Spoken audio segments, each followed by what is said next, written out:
Hello friends, welcome to our channel. ఈరోజు వీడియోలో మనం మాట్లాడుకోబోతున్నటువంటి టాపిక్ వచ్చేసి రామ్సర్ సైట్స్. కొత్తగా మన భారతదేశంలో 2 రామ్సర్ సైట్స్ని అనౌన్స్ చేయడం జరిగింది.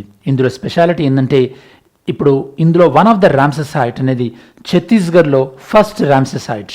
ఇంకో రామ్సర్ సైట్ స్పెషాలిటీ ఏంటంటే ఇది ఒక టైగర్ రిజర్వ్కి బఫర్ జోన్లో ఉన్నటువంటి రామ్సర్ సైట్స్. వీటితో పాటు రిమైనింగ్ డీటెయిల్స్ మనం ఏమేమి డిస్కస్ చేయబోతున్నాం అనేది ఫస్ట్ ఆఫ్ ఆల్ ఈ వీడియో హైలైట్స్లో చూద్దాం. దాని తర్వాత syllabus mapping, then detailed analysis. One thing we have to remember, ఈ యొక్క వెట్ ల్యాండ్స్ అనేది మనకు ఒక సస్టైనబుల్ అండ్ ల్యాండ్ ఇన్ఫ్రాస్ట్రక్చర్ అన్నమాట. ఓకే, అంటే ఒక ల్యాండ్ని మనం సస్టైనబుల్గా యూజ్ చేసుకోవచ్చు. ఎలా యూజ్ చేసుకోవచ్చు అనేది వెట్ ల్యాండ్స్కి best example, and they are going to be the future for India. Actually ఈ యొక్క వెట్ ల్యాండ్స్ పాయింట్ ఆఫ్ వ్యూలో ఇండియా రికార్డ్ అనేది బెటర్గా పర్ఫామ్ అవుతుంది. Okay, day by day more number of the wetlands are recognised in India. అంటే మళ్ళీ ఇంకొక విషయం గుర్తుపెట్టుకోండి, వెట్ ల్యాండ్స్ అంటే న్యాచురల్గానే ఉండాల్సిన పని లేదు, even man made wetlands. ఇప్పుడు మనం మాట్లాడుకోబోయేటటువంటి 2 వెట్ ల్యాండ్స్ కూడా మ్యాన్ మేడ్ వెట్ ల్యాండ్స్. అంటే మనం ఏదైనా ఒక డ్యాము లేకపోతే ఒక రిజర్వాయర్ కట్టుంటాం కదా, అవి ఇప్పుడు వెట్ ల్యాండ్స్ అయినాయి అన్నమాట. ఓకే, సరే, let's see first of all highlights. ఈ వీడియోలో first of all types of wetlands మనం డిస్కస్ చేస్తాం. ఎందుకంటే వెట్ ల్యాండ్స్ అంటే కొన్నేమో ఇన్లాండ్, అంటే మనకి ఇన్లాండ్ ఫ్రెష్ వాటర్ బాడీ ఉంటాయి కదా, అవైనా ఉంటాయి. లేదా మనకి కోస్టల్ వెట్ ల్యాండ్స్ ఉంటాయి, అంటే అక్రాస్ ద ఓషన్ లేదా అక్రాస్ ద సీ. దాంతోపాటు రామ్సర్ కన్వెన్షన్, దీన్ని 1971లో తీసుకొచ్చారు. రామ్సర్ అనే ప్లేస్ యాక్చువల్లీ ఇరాన్లో ఉంది, బట్ ఇండియా వచ్చేసి దీనిపైన 1982లో సైన్ చేసింది ఈ యొక్క కన్వెన్షన్ పైన. ఓకే, ఇన్ కేస్ ఏదైనా వెట్లాండ్ అనేది దాన్ని సరిగా ప్రొటెక్ట్ చేయట్లేదు అన్నారు అనుకోండి, అప్పుడు దాన్ని వెట్లాండ్ సైట్లో నుంచి తీసేసేసి రామ్సర్ సైట్లో నుంచి తీసేసి దాన్ని ఒక వార్నింగ్ లిస్ట్లో ఉంచుతారు. ఇలా వార్నింగ్ ఇచ్చినటువంటి సైట్స్ అన్నీ కూడా మాంట్రిక్స్ రికార్డ్ అని మెయింటైన్ చేస్తారనమాట. ఓకే, ఒకవేళ ఇన్ కేస్ ఆ వెట్లాండ్ని మనం ప్రాపర్గా మెయింటైన్ చేసామనుకోండి, అప్పుడు ఈ యొక్క మాంట్రిక్స్ ఈ యొక్క రికార్డ్ నుంచి తీసేసి మళ్ళీ అగైన్ రామ్సర్ సైట్స్లో ఇంక్లూడ్ చేస్తారు. ఓకే, సరే, బై ది వే నేను మీకు ఎలాగో చెప్తాను, మన ఇండియాలో ఏ స్టేట్లో highest number of Ramsar sites ఉన్నాయి ఆన్సర్ చేయడానికి ట్రై చేయండి. Okay, so global and Indian status of Ramsar sites. ఈ రామ్సర్ సైట్స్ని ఇండియాలో ఏ మినిస్ట్రీ దీనికి గవర్నింగ్ అథారిటీ, అండ్ ఫైనల్లీ ఒక ప్లేస్కి రామ్సర్ డిజిగ్నేషన్ రావడం వల్ల వచ్చేటటువంటి బెనిఫిట్స్ ఏంటి, సో ఈ డీటెయిల్స్ మనం ఈ వీడియోలో కవర్ చేయబోతున్నాం. మరి ఈ పర్టికులర్ టాపిక్ వచ్చేసి మీకు ఎగ్జామినేషన్ పాయింట్ ఆఫ్ వ్యూలో GS paper 2 and GS paper 3తో మనం లింక్ చేసుకోవచ్చు. GS paper 3 environment and ecology, GS paper 2 governance and international రిలేషన్స్తోని పర్టికులర్గా సిలబస్ మ్యాచ్ చేసుకోవచ్చు. ఈ వీడియోలో మనం డిస్కస్ చేయబోతున్నటువంటి 2 ఇంపార్టెంట్ రామ్సర్ సైట్స్ ఏంటంటే, నెంబర్ 1 సిల్సేర్ లేక్, ఇది రాజస్థాన్ చెప్పాను కదా, మనకి సరిస్కా. ఓకే, సో దీనికి మనకి tiger reserve. Okay, so which tiger reserve, let's see, we already discussed. Sariska tiger reserve, దీనికి ఈ బఫర్ జోన్లో ఉంది మనకి. సిల్సేర్ లేక్ రాజస్థాన్ వచ్చేసి. నెక్స్ట్ కోప్రా జలాశయ్ ఛత్తీస్గఢ్, చెప్పాను కదా, దీని స్పెషాలిటీ ఏంటంటే ఛత్తీస్గఢ్లో ఫస్ట్ అంటే మొట్టమొదటి రామ్సర్ సైట్. ఇప్పటి వరకు ఛత్తీస్గఢ్లో రామ్సర్ సైటే లేదనమాట. అండ్ ఇది మనకి ఏ రివర్తో లింక్ అయి ఉంటుందంటే మహానది రివర్. మనకు మహానది రివర్కి ఇది అప్పర్ క్యాచ్మెంట్ ఏరియాలో ఉంటుంది అనమాట. అప్పర్ క్యాచ్మెంట్ ఏరియా అంటే ఒక రివర్ యొక్క మనకి ఏదైనా సముద్రంలో కలిసే ముందు ఉండేదాన్ని మనం లోవర్ క్యాచ్మెంట్ ఏరియా అంటాం. అది రివర్ ఎక్కడైతే స్టార్ట్ అవుతుందో, స్టార్ట్ అయిన తర్వాత కొంత దూరం ట్రావెల్ చేస్తుంది కదా, దాన్ని అప్పర్ క్యాచ్మెంట్ ఏరియా అంటారు అనమాట. ఇవి 2 కూడా మ్యాన్ మేడ్ వెట్ ల్యాండ్స్, అంటే వీటికి కట్టించిన న్యాచురల్గా ఒక లేక్ లేదా ఎస్చరీ అలాంటివి కాదనమాట, man made like wetlands. సరే, టోటల్గా ఇవి 2 యాడ్ అయిన తర్వాత ఇండియాలో ఉన్నటువంటి రామ్సర్ సైట్స్ ఎంత, 96. అండ్ రామ్సర్ సైట్ అనేది ఒక ప్లేస్కి గుర్తింపు వచ్చిందంటే అది international recognition. Okay, according to Ramsar convention. And మన ఇండియా ఈ విధంగా మన ఇండియాలో వెట్లాండ్స్ అనేవి ఎక్స్పాండ్ అవుతున్నాయి అంటే దానికి మీనింగ్ ఏంటంటే we are giving importance to sustainable development అని మీనింగ్. ఓకే, సో వెట్లాండ్ అనేది ఎప్పుడైనా గుర్తుపెట్టుకోండి. సో మీకు ఎన్విరాన్మెంట్ పాయింట్ ఆఫ్ వ్యూలో మనకి హ్యాబిటేట్ అని ఉంటుంది. ఓకే, హ్యాబిటేట్ అంటే ఒక ఆర్గానిజం తను ఉండేటటువంటి ఈ యొక్క సరౌండింగ్స్ని మనం హ్యాబిటేట్ అంటాం. నార్మల్గా ఫర్ ఎగ్జాంపుల్ ఇప్పుడు మీరు ఒక ల్యాండ్ పైన ఉండేటటువంటి కొన్ని యానిమల్స్ ఉన్నాయనుకోండి, అలానే వాటర్లో ఉండేటటువంటి కొన్ని యొక్క మనకి ఆర్గానిజమ్స్ ఉంటాయి. ల్యాండ్ పైన ఉండేటటువంటి ల్యాండ్ని మనం ఏమంటాం, టెరెస్ట్రియల్ అంటాం. Okay, terrestrial. అదే వాటర్ అయితే కనుక మనకి ఆక్వాటిక్ అంటాం కదా, aquatic. Okay, so terrestrial and aquatic. So in case ఎప్పుడైనా సరే ఇందులో ఈ హ్యాబిటేట్ మిక్స్ అయింది అనుకోండి, ఓకే, అంటే ల్యాండ్ వాటర్ మిక్స్ అయితే అప్పుడు మనకి ఏముంటుంది జనరల్గా వెట్లాండ్స్. Okay, wetland. ఎప్పుడైనా గుర్తుపెట్టుకోండి, 2 హ్యాబిటేట్స్ ఇండివిజువల్గా ఉండేదానికన్నా 2 హ్యాబిటేట్స్ మిక్స్ అయితే చూసారా, అక్కడ మనకి బయోడైవర్సిటీ అనేది ఎక్కువ ఉంటుంది. ఓకే, సో బయోడైవర్సిటీ అనేది ఎక్కువ ఉంటుంది అన్నమాట. ఇట్లా వెట్లాండ్స్ అంటే ఇట్లా మనకి 2 హ్యాబిటేట్స్ మిక్స్ అయ్యేదాన్ని, అంటే ఇలా 2 హ్యాబిటేట్స్ మిక్స్ అయ్యేటటువంటి దాన్ని మనం ఓకే ఎకోటోన్ అంటాం. ఓకే, ఎకోటోన్. సో ఇలా మనకి ఇప్పుడు వెట్లాండ్ అనేది ఒక ఎకోటోన్, ఎందుకంటే వెట్లాండ్ అనేది టెరెస్ట్రియల్ ఎకోసిస్టమ్ని, దాంతోపాటు ఆక్వాటిక్ ఎకోసిస్టమ్ రెండింటిని రిప్రజెంట్ చేస్తుంది. మరింత బయోడైవర్సిటీ ఉన్నటువంటి వెట్లాండ్స్ని మనం ప్రొటెక్ట్ చేసుకోవాలి కదా.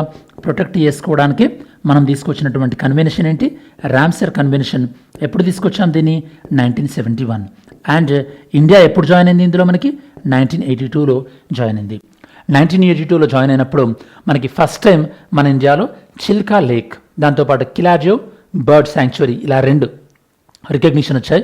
ఫైనల్గా ఇప్పుడు మనకి ఓవరాల్గా 96th నెంబర్తో మనం ఉన్నాం. ఇప్పుడు మీకు వెట్లాండ్స్ని కాపాడాల్సుకోవాల్సిన బాధ్యత ఏందో అర్థమైంది కదా. అండ్ ఈ వెట్లాండ్స్ మనకి, సో అగైన్ వెట్లాండ్స్ని మనం బ్రాడ్గా 2 టైప్స్గా మనం కేటగిరీ చేయొచ్చు. మ్యాన్ మేడ్ అంటే మనము కన్స్ట్రక్ట్ చేసేటటువంటి రిజర్వాయర్స్ లాంటివి, అలానే న్యాచురల్గా ఫామ్ అయ్యేటివి. ఓకే, అండ్ న్యాచురల్గా కూడా మళ్ళీ మనకి ఇన్లాండ్ ఫ్రెష్ వాటర్ అంటే మనకి లేక్స్ ఉంటాయి కదా, లేక్స్, దాంతోపాటు ఆక్స్బో లేక్స్ అంటే రివర్ ట్రావెల్ అవుతున్నప్పుడు ఆక్స్బో లేక్స్ ఫామ్ అవుతాయి కదా, అలాంటివి. అలానే మనకి సో కోస్టల్ వెట్లాండ్స్ అంటే ఎస్పెషల్లీ మనకి యాస్చురీస్. ఓకే, యాస్చురీస్ ఎక్కడైతే కనుక river water and ocean water కలుస్తుంది, దాంతోపాటు యొక్క బ్యాక్ వాటర్, రివర్ యొక్క బ్యాక్ వాటర్. అలానే మనకి సో కోస్టల్ ప్లెయిన్స్ అంటే మనకి ఓకే కోస్టల్ ప్లెయిన్స్ ఇలాంటివి మెయిన్గా మనకి. So coastal wetlands. Inland fresh water అంటే కనుక మనకి fresh water lakes. Okay, fresh water lakes, దాంతోపాటు మనకి river flood zone and oxbow lakes ఇలాంటివి అన్నమాట. ఓకే, సో ఇలా వీటిని మనము సో ఓవరాల్గా వెట్లాండ్స్ని బ్రాడ్గా 2 కేటగిరీస్గా డివైడ్ చేయొచ్చు. ఇప్పుడు మనం డిస్కస్ చేస్తున్నటువంటి 2 కూడా మ్యాన్ మేడ్ అంటే మనం కన్స్ట్రక్ట్ చేసినాయి అనమాట. ఓకే, సో మనం అంటే ఎవరు కన్స్ట్రక్ట్ చేశారో చూద్దాం ఒకసారి వాటి గురించి డీటెయిల్గా. సరే, ఇక్కడ మీకు చెప్పినట్టుగా inland wetlands, lakes, river flood plains, marsh and swamps. River flood plains అంటే తెలుసు కదా, ఎప్పుడైనా ఒక రివర్ అనేది ఓవర్ఫ్లో అయిపోయింది అనుకోండి, ఆ ఏరియాని రివర్ ఫ్లడ్ ప్లెయిన్ అంటారు. ఈ ఫ్లడ్ ప్లెయిన్ని కూడా చాలా కేర్ఫుల్గా ఒకసారి మీకు గుర్తుంటే కనుక ఆర్ట్ ఆఫ్ లివింగ్ వాళ్ళు ఢిల్లీలో యమునా రివర్ యొక్క ఫ్లడ్ ప్లెయిన్లో ఒక మీటింగ్ కండక్ట్ చేశారు. అలా ఎలా మీటింగ్ కండక్ట్ చేస్తారని చెప్పేసి ఎన్జీటీ వాళ్ళు, నేషనల్ గ్రీన్ ట్రిబ్యునల్ వాళ్ళు పెనాల్టీ కూడా వేయడం జరిగింది. ఎందుకంటే ఫ్లడ్ ప్లెయిన్స్ అనేవి eco sensitive areas. And coastal లెవెల్లో estuaries, Chilika lake, mangroves, Sundarbans, tidal flats అంటే సింపుల్, సముద్రానికి దగ్గరగా హై టైడ్ వచ్చినప్పుడేమో ఆ ఏరియా మునిగిపోతుంది, అదే లో టైడ్ వచ్చినప్పుడు మళ్ళీ ఆ ఏరియా అనేది సో సర్ఫేస్కి వస్తుంది. వాటిని మనం ఏమంటామంటే టైడల్ ఫ్లాట్స్ అంటాం. Back water, Kerala back water అంటే తెలుసు కదా మనకి, సముద్రం మనకి అంటే రివర్ సముద్రంలో కలిసే కన్నా ముందు ఈ రివర్ బ్యాక్ వాటర్స్ ఉంటాయి. అంటే ఆ బ్యాక్ వాటర్ ఏంటంటే ఎక్కువగా సముద్రంలో కలవదు, జనరల్గా ఫ్రెష్ వాటరే ఉంటుంది, ఎక్కువగా స్టాటిక్ ఉంటుంది, పెద్ద వాటర్లో మూమెంట్ ఏమి ఉండవు ఈ బ్యాక్ వాటర్స్. ఓకే, సో చెప్పాలంటే మీకు ఈజీగా అర్థం కావాలంటే యాస్చురీకి బ్యాక్ వాటర్కి డిఫరెన్స్ ఏంటంటే, యాస్చురీస్ అంటే జనరల్గా సముద్రానికి కొద్దిగా దగ్గరలో ఉండేటివి, బ్యాక్ వాటర్ అంటే దూరంగా ఉంటాయి. అండ్ యాస్చురీస్లో వాటర్ అనేది డైనమిక్గా ఉంటుంది, అంటే వాటర్ మూమెంట్ ఎక్కువగా ఉంటుంది, బ్యాక్ వాటర్లో వాటర్ మూమెంట్ అనేది తక్కువగా ఉంటుంది అనమాట. And human made wetlands, reservoirs and salt pans ఎక్కువగా మనం గుజరాత్లో చూడొచ్చు. సో ఇండియా అనేది one of the most diverse wetland system globally. ఎందుకంటే మన దగ్గర ఈ న్యాచురల్ వెట్లాండ్స్ ఉన్నాయి, ఈ న్యాచురల్లో మనకి ఇన్లాండ్ ఫ్రెష్ వాటర్ ఉన్నాయి, దాంతోపాటు కోస్టల్ వెట్లాండ్స్ ఉన్నాయి, అండ్ హ్యూమన్ మేడ్ వెట్లాండ్స్ కూడా మన ఇండియాలో ఫీచర్ చేస్తున్నాయి అనమాట. అండ్ రామ్సర్ కన్వెన్షన్ని 1971లో దీన్ని రాటిఫై చేసుకున్నారు, అండ్ ఇండియా ఎస్పెషల్లీ 1982లో రాటిఫై చేసింది. రామ్సర్ కన్వెన్షన్ అనేది మనకి సస్టైనబుల్ బయోడైవర్సిటీ పాయింట్ ఆఫ్ వ్యూలో మనకి ప్రమోట్ చేసేది. ఓవరాల్గా మనకి across the global level 2466 Ramsar sites ఉన్నాయి.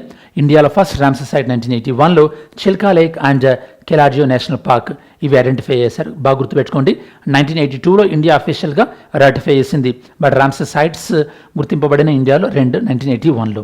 తమిళనాడు అనేది మనకి highest number of Ramsar సైట్స్ని feature చేస్తుంది. ఇండియాలో ఉన్నటువంటి రామ్సర్ సైట్స్ని అడ్మినిస్ట్రేట్ చేస్తున్నటువంటి మినిస్ట్రీ మనకి ministry of environment, forest and climate change. Ramsar designation అనేది ఒక ప్లేస్కి ఉన్నటువంటి ఎకలాజికల్ ఇంపార్టెన్స్ కానీ, బొటానికల్ ఇంపార్టెన్స్, జువాలజికల్ ఇంపార్టెన్స్ అంటే ఉండేటటువంటి fauna, flora and biodiversity. Limnology అంటే మనకి fresh water lakes and fresh water ecosystem, అంటే ఫ్రెష్ వాటర్ ఎకోసిస్టమ్ అంటే అక్కడ ఉన్న ప్లాంట్స్ కానీ, ఫిష్ కానీ, దాని యొక్క ఇంపార్టెన్స్, వీటన్నిటి యొక్క ఇంపార్టెన్స్ని బట్టి ఒక ప్లేస్కి రామ్సర్ సైట్ డిజిగ్నేషన్ అనేది ఇస్తుంటారు అనమాట. అండ్ ఇప్పుడు మనం మాట్లాడుకోబోతున్నటువంటి ఫస్ట్ ఆఫ్ ఆల్ ప్లేస్ ఏంటి మనకి Siliserh. Okay, Siliserh lake. Siliserh lake మనకి అల్వార్కి దగ్గరగా, రాజస్థాన్లో ఉన్న అల్వార్కి దగ్గరగా ఉన్నటువంటి, అలానే సరిస్కా టైగర్ రిజర్వ్ ఉంది కదా, ఈ సరిస్కా టైగర్ రిజర్వ్కి ఇది బఫర్ జోన్లో ఉన్నటువంటి వాటర్ బాడీ అనమాట. Okay, Sariska tiger reserve very popular one. And ఈ సిలేర్ లేక్ అనేది Alwar district, Rajasthan, buffer zone of Sariska tiger reserve. ఇది human made, very very important, man made, natural కాదు. 1845లో దీన్ని కన్స్ట్రక్ట్ చేశారు Maharaja Vinay Singh for drinking water purpose of Alwar.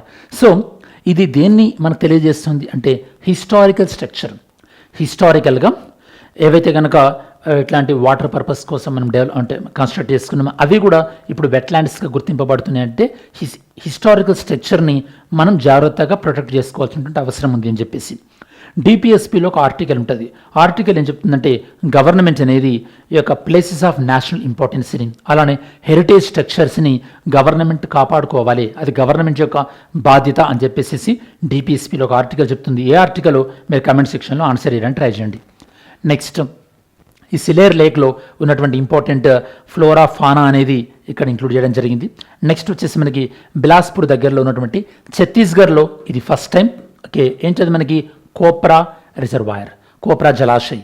ఇది మనకి మహానది యొక్క రివర్కి అప్ స్ట్రీమ్లో ఉన్నటువంటిది. ఇది Bilaspur, Chhattisgarh, upper catchment of river Mahanadi. ఇది human made wetlands. Irrigation purpose కోసం దీన్ని కన్స్ట్రక్ట్ చేయడం జరిగింది. ఇరిగేషన్ పర్పస్ కోసం కన్స్ట్రక్ట్ చేసినటువంటి డ్యామ్ అనేది వెట్లాండ్గా గుర్తింపు పొందినటువంటి మీనింగ్ ఏంది అంటే ఎకలాజికల్ ఇన్ఫ్రాస్ట్రక్చర్ లేదా ఇరిగేషన్ ఇన్ఫ్రాస్ట్రక్చర్ అంటే మనుషులు క్రియేట్ చేసేటటువంటి ఇన్ఫ్రాస్ట్రక్చర్ కూడా గుర్తింపు వస్తుంది, దానివల్ల లార్జర్ బెనిఫిట్ ఉన్నప్పుడు అని మీనింగ్ అనమాట. సో కోప్రా జలాశయం.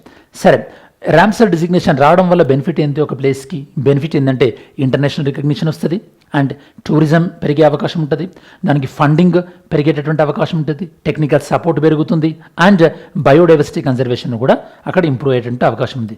బట్ ఓవరాల్గా ఈ కొత్త ఈ రామ్సర్ సైట్స్ అనేవి ఇండియా నుంచి గుర్తింపబడడం అనేది ఇండియా యొక్క లీడర్షిప్, అంటే ఇంటర్నేషనల్ రిలేషన్స్లోనే మనం లీడర్షిప్ కాదు, ఈవెన్ ఎన్విరాన్మెంట్ పాయింట్ ఆఫ్ వ్యూలో కూడా ఆల్రెడీ మనం ఇంటర్నేషనల్ సోలార్ అలియన్స్, అలానే coalition for disaster resilient infrastructure, ఇట్లాంటి వాటిల్లో ఆల్రెడీ మనం లీడర్షిప్ ఉన్నాం. ఓకే, సో ఇది కూడా మన ఇండియా యొక్క ఎన్విరాన్మెంట్ లీడర్షిప్ని ఫర్దర్గా కన్సాలిడేట్ చేసేటటువంటి అవకాశం ఉంటుంది. అండ్ వెట్లాండ్స్ అనేవి ఫైనల్గా ఇవి ఒక వేస్ట్ ల్యాండ్స్ కావు, ఇవి ecological infrastructure for very critical for India's future అని కూడా మనం చెప్పొచ్చు. ఇది ఓవరాల్గా ఈ యొక్క వెట్లాండ్కి సంబంధించినటువంటి ఇన్ఫర్మేషన్.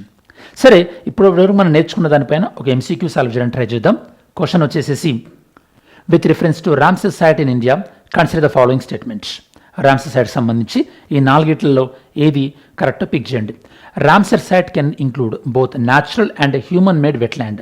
ఇందులో న్యాచురల్ ఉంటుంది, ఈ యొక్క మ్యాన్ మేడ్ ఉంటుంది అంటున్నారు. సిలిహర్ lake lies with in core area of Sariska tiger reserve.